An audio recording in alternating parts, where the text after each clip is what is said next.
maamulka gobolka Togdheer ayaa saaka sabootiyay xulka kubadda cagta ee baastiga iyo orodka ee gobolka Togdheer u matali doona ka qaybgalka koobka gobolada Somaliland kaasi oo magaalada Hargeysa kaga qaybgali doonaan koobka gobolada Somaliland ee la filayo 28 bisha Oktoobar ee aynu ku jirno ka furmi doona ugu horeyntiiba waxa halkaasi ka hadlay gudoomiye ku-xigeenka gobolka Togdheer Maxamed Cabdilaahi Ibrahim Nafaqo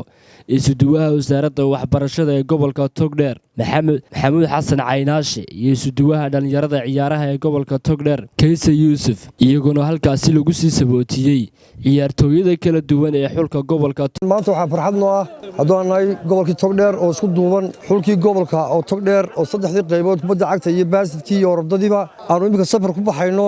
Hargeysa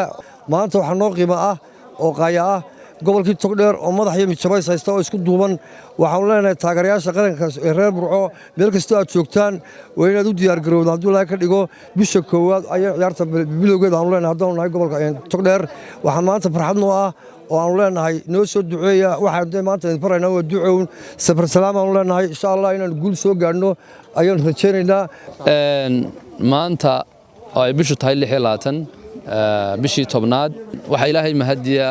inaanu halkan ka soo anbabixinayno dhalinyaradii xulka gobolka Togdheer ee uga safanayay ciyaaraha gobolada oo uu soo dhamaaday runtii tababarkii saakana aanu halkan kaga soo anbabixinayno dhalinyaro runtii isku duuban xirfadoodu sareyso aad iyo aad moraalkoodu u sareeyay inaanu maanta halkan ka soo anbabixinayno ilaahayna aanu uga rajaynayno subxaanahu wa ta'aala inay soo guuleystaan waxaanu runtii u sheegaynaa bulshada gobolka Togdheer runtii inay taageeraan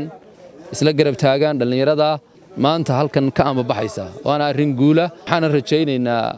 safarkaana ilaa lagu nabadgeliyo guula aan kala soo noqono haddii alla yiraahdo dhalinyarada isku duuban ee xirfadoodu ay aad u sareyso maanta waad aragtaan